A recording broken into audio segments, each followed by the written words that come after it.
በመስቀል ላይ ሆኖ ታሪክህን ለወጥኸው።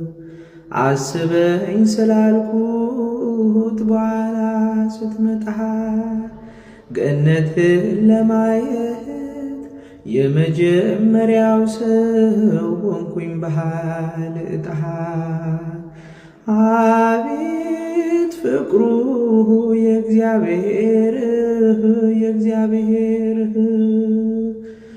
ወንበዴ ነበርኩኝ አገር ያሰለችህ።